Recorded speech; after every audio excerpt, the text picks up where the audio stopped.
Bien, buenos días. Mi nombre es Raideris Menier, matrícula 1201765. En el día de hoy yo voy a estar hablando de dos anomalías bastante interesantes de los párpados, que es el ectropión y el entropión, que son bastante diferentes, pero que se dan. Entonces, más adelante yo estaré detallando cada uno, empezando con el ectropión de los párpados. Ajá, con el ectropión de los párpados, que este consiste en una eversión progresiva de los párpados hacia afuera, dejando expuesta lo que es la conjuntiva tarsal y la superficie ocular. Como podemos ver en esta imagen, dejó expuesta la conjuntiva tarsal y la superficie, y el borde de uno de los párpados, más frecuente el inferior, como está aquí mostrándose, es el que tiende como a plegarse o a torcerse como hacia afuera en dirección opuesta a la superficie ocular. Esto va a ocasionar lo que es una inflamación local y también lesiones de la córnea, ya sea por una desecación, porque estar así tan expuesta puede que se produzca una seroftalmia, perdón, entonces puede que se produzca. Entonces, también podemos tener que el ectropión de los párpados tiene una variable congénita que se debe a la a la blefaromimosis, a la blefaromosis. Entonces, esto es una anomalía congénita en la que los párpados no pueden como cerrarse completamente, como que están así, pero es muy poco frecuente. Entonces, el ectropión se va a clasificar de acuerdo a cuatro tipos. Por ejemplo, tenemos el ectropión involutivo, tenemos el ectropión cicatrizal, tenemos el ectropión paralítico y el ectropión mecánico. Cada uno de ellos tiene como sus causas, su clínica, y yo la voy a estar desglosando más adelante. Continuando un poquito más con el ectropión, podemos mencionar una clínica en general, porque ya yo mencioné que se clasifican en diferentes tipos, pero en general van a presentar esta clínica que no es más que cuando el paciente se queja de un lagrimeo, tiene hiperemia, o sea, el ojo como rojo, tiene seroftalmia, como dije, a estar expuesta esta conjuntiva tarsal y la superficie ocular, como que el ojo se seca, lo que produce la seroftalmia, ¿qué es eso? Una epífora, que no es más que el lagrimeo constante que no se puede controlar. Hay un aumento en el riesgo de conjuntivitis infecciosas por esa exposición que tiene, una queratopatía punteada superficial, que es cuando que se ven como muchos puntitos en los ojos, y un engrosamiento y queratinización secundarios a la sequedad que produce por estar expuesto. Y puede también que se produzca una hemiparesia facial y legoftalmia, que eso es más del ectropión paralítico, que este se debe a una parálisis del nervio facial. Más adelante lo estaré explicando. Entonces, el ectropión involuntivo es la causa más frecuente de todos los ectropiones que estamos hablando en el día de hoy. ¿Qué pasa? Que este también se conoce como senil porque este va a afectar al párpado inferior de los que son los ancianos, los individuos ancianos. Este va a producir una epífora, que es el rebosamiento de lágrimas, como yo estuve mencionando, y este puede exacerbar la enfermedad y de la superficie ocular. También podemos decir que este tiene un aspecto enrojecido, como se ve en esta imagen, y en casos de larga duración, la conjuntiva tarsal puede sufrir una inflamación crónica, un engrosamiento y una queratinización. Y este tiene diversos factores, o sea, factores etiogénicos o sus causas. Por ejemplo, una laxitud horizontal del párpado, o sea, como que se fue, se relajó, es una alteración de las articulaciones y todo eso, ¿verdad? De manera horizontal. ¿Qué pasa?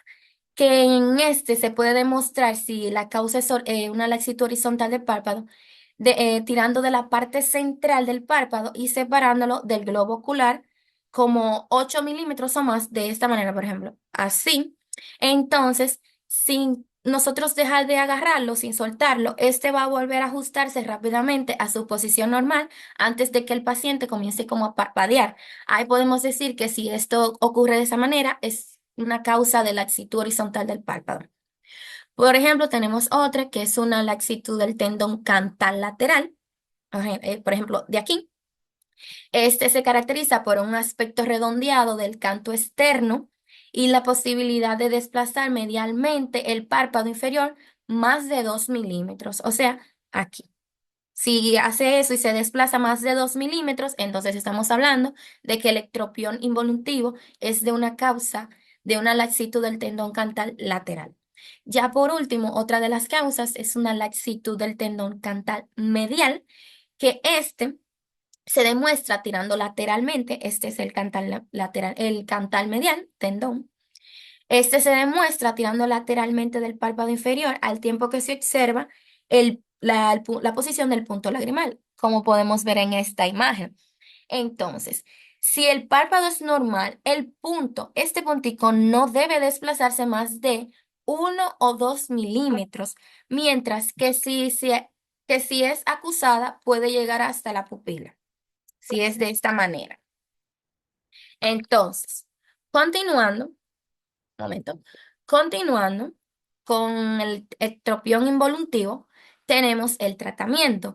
Esto es un método de reparación que depende de la causa en realidad, como ya el tratamiento depende de qué lo está causando y de la localización del ectropión involuntivo, como ya yo mencioné anteriormente, puede estar en el tendón del canto lateral, medial, de manera horizontal.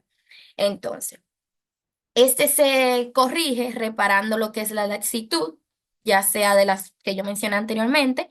Por ejemplo, en la que se tensa el tendón cantal inferior, aquí se acorta, como podemos ver en esta imagen, y este se fija el reborde ubitario lateral, y es especialmente eficaz si el canto lateral si está redondeado y laxo. Como podemos ver, aquí se acortó y se superfija a lo que es el canto lateral, al tendón de cantal lateral, y de manera puede ser eficaz si ya en ese tropión es redondeado, como por ejemplo si fuera del canto lateral, y si es laxo.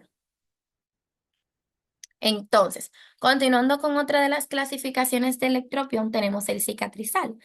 El cicatrizal no se debe como a una cicatrización o a una contracción de lo que es la piel y los tejidos subyacentes. Aquí tenemos una imagen, por ejemplo, miren aquí o miren en esta que se ve bastante evidente lo que es la cicatriz. Este lo que va a hacer es que tracciona y separa lo que es el párpado del globo ocular. Y si se empuja, por ejemplo, con un dedo la piel hacia arriba por encima de lo que es el reborde orbitario, se corregirá ese ectropión. Este puede ser bilateral, o sea, de ambos lados, y este tiene dos defectos. Por ejemplo, un defecto localizado que se puede deber a un traumatismo, de que el paciente tuvo, por ejemplo, una caída y de que se lesionó aquí, o puede ser uno generalizado, de que el paciente sin querer estaba friendo un huevo, vamos a decir, entonces le cayó aceite y se quemó. Por ejemplo, puede ser generalizado por una quemadura, una dermatitis o algo así sucesivamente.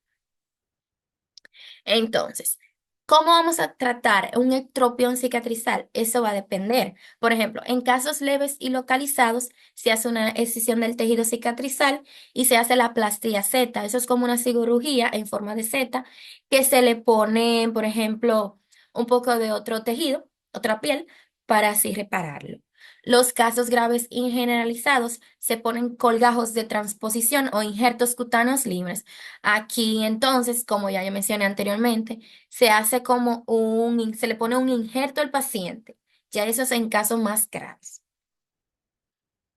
Y aquí la piel puede obtenerse por ejemplo, del mismo párpado superior o retroauricular y sucesivamente. Tenemos otro de los tipos de ectropiones, que es el ectropión paralítico o la parálisis facial, que este se debe a la parálisis, como yo estoy mencionando al principio, del nervio facial. En este se asocia a una retracción de los párpados tanto superior como inferior, y también puede haber una topsis de la ceja, como podemos ver en esta, que es lo que va como a disminuir la hendidura palpebral, como podemos ver en esta imagen. Entonces, antes este tiene algunas complicaciones, como por ejemplo, un legoftalmo, puede tener lagrimeo por una malposición, también puede tener un fracaso en el bombeo de la misma lágrima, porque como es el nervio facial, inerva lo que es la glándula lagrimal, está paralizado. Y si ese está paralizado, no le está inervando y la glándula, por ende, no está haciendo su función. Y entonces vamos a tener una parálisis, un poco lagrimeo, se hace una seroftalmia y por ende vamos a tener un mal mecanismo del bombeo de la lágrima. Más o menos lo expliqué ahí. Entonces, tenemos un tratamiento. En los casos leves, se lubrica con lágrimas artificiales de gran viscosidad, como por ejemplo las gotitas oftalmológicas, algunas pomadas, oclusión de los párpados con esparadrapo. Eso no es más que un parchecito que se le pone al paciente. Y una tarsografía temporal. Una tarsografía temporal, eso no es más que una operación que consiste en cómo unir los dos lados, tanto el superficial, el superior como el inferior, porque el paciente está tan expuesto a ese ojo de esa manera por la parálisis que puede que se le afecte y que tenga alguna lesión ya en el futuro, y ese se corrige de esta manera. O una inyección de toxina botulínica o Botox aquí para corregir lo que es la ptosis palpebral. Tenemos el ectropión mecánico, que este podemos decir que es el más fácil de entender o el más cortito en general, porque este se debe a tumores situados ya sea en el borde palpebral, como podemos ver en esta imagen, o también cerca del borde, que por ejemplo, tumor va a evertir el párpado de esta manera, como podemos ver en esta imagen, y ya por eso se conoce como mecánico, porque es una causa que está ahí, que está haciendo que ese párpado se vierta. En cuanto a su tratamiento, es básicamente el extraer ese tumorcito de ahí, si se puede, y ya de esta manera se corrige, se corrige. Tenemos entonces el otro tema, que uno de los que estoy exponiendo el día de hoy, que es el entropión de los párpados. Este es cuando el margen inferior está dirigido hacia el globo ocular, como podemos ver aquí, debido, por ejemplo, a una malformación del tarso. Este es, por ejemplo, lo cual implica que todas las pestañas comiencen progresivamente a rozarse con lo que es la superficie ocular, produciendo ya sea un daño corneal que puede ir desde una queratitis leve o una perforación corneal, porque imagínense que todas esas pestañas estén expuestas hacia adentro con la córnea, eso va a estar lacerándola a esa estructura y puede que se produzca una perforación, una úlcera y así sucesivamente. Este tiene síntomas como una irritación ocular por el contacto directo con las pestañas, una sensación de cuerpo extraño por la misma causa, un lagrimeo o una hiperemia por la irritación que está teniendo. Entonces, este también se va a clasificar, por ejemplo, un entropión involutivo, que este va a tener las mismas como causas del anterior, como por ejemplo una laxitud horizontal del párpado, una inestabilidad vertical del párpado o un cabalgamiento del orbicular. Vamos a decir que esté así el orbicular, como que se esté subiendo. Esto hace por ende que entre el párpado de manera como automática. Entonces, la inestabilidad es causada más por por una debilidad, un adelgazamiento de lo que son los retractores del párpado inferior. La laxitud es por una distensión, por ejemplo, de los tendones, y el cargamiento, como ya yo estaba mencionando, es como de el auricular está hacia arriba y esto produce por ende que el borde del párpado inferior está en contacto directo, lo separa del globo ocular.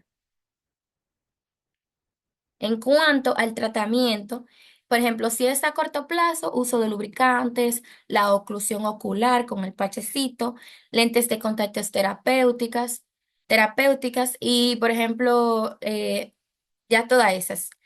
Mientras que si es a un largo plazo, pues se puede utilizar las quirúrgicas, como por ejemplo las suturas de versión transversales, que aquí vamos a hacer a evertir el párpado, está invertido hacia adentro, ¿verdad? Entonces, suturas transversales, vamos a hacerle par de punticos aquí y va a hacer que el párpado vuelva como a su normalidad, pero es un poco hacia afuera para que deje de estar de esa manera que no debe de estar.